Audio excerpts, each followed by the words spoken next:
Hello दोस्तों। आज हम देखेंगे धूमिल द्वारा रचित कविता नक्सलबाड़ी। अब हम कविता देखते हैं।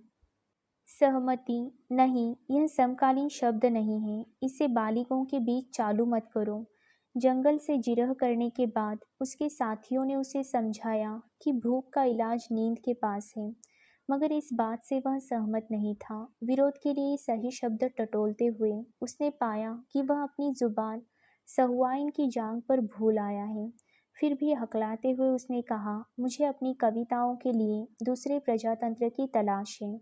सहसा तुम कहोगे और फिर एक दिन पेट के इशारे पर प्रजातंत्र से बाहर आकर वाजिब गुस्से के साथ अपने चेहरे से कूदोगे और अपने ही घूंसे पर गिर पड़ोगे। क्या मैंने गलत कहा? आखिरकार इस खाली पेट के सिवा तुम्हारे पास वह कौन सी सुरक्षित जगह है जहाँ खड़े होकर तुम अपने दाहिने हाथ की साजिश के खिलाफ लड़ोगे?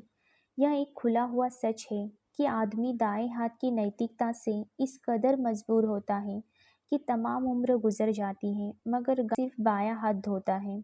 और अब तो हवा भी बुझ चुकी है और सारे इश्तहार उतार लिए गए हैं जिनमें कल आदमी अकाल था। वक्त के फालतू हिस्सों में छोड़ी गई पालतू कहानियाँ देश प्रेम के हिज्जे भूल चुकी हैं और वह सड़क समझौता बन गई है जिस पर खड़े होकर कल तुमने संसद को बाहर आने के लिए आवाज़ दी थी। नहीं, अब वहाँ कोई नहीं है। मतलब कि इबारत से होकर सब के सब व्यवस्था के पक्ष में चले गए हैं। लेखपाल की भाषा के लंबे सुनसान में जहाँ पालो और बंजर का फर्क मिट चुका है, चंद खेत हथकड़ी पहने खड़े हैं।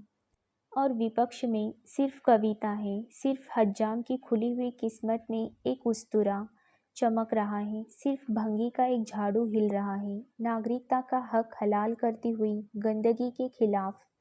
और तुम हो विपक्ष में बेकारी और नींद से परेशान। और एक जंगल है, मतदान के बाद खून में अंधेरा पछीड़ता हुआ। जंगल के मुखबिर हैं उसकी आंखों में चमकता हुआ भाईचारा किसी भी रोज तुम्हारे चेहरे की हरियाली को बेमुरव्वत चाट सकता है। खबरदार, उसने तुम्हारे परिवार को नफरत के उस मुकाम पर ला खड़ा किया है कि कल तुम्हारा सबसे छोटा लड़का भी तुम्हारे पड़ोसी का गला अचानक अपनी स्लेट से काट सकता है। क्या मैंने गलत कहा? आखिरकार, आखिरकार। यहीं पर यह कविता समाप्त हो जाती है। धन्यवाद।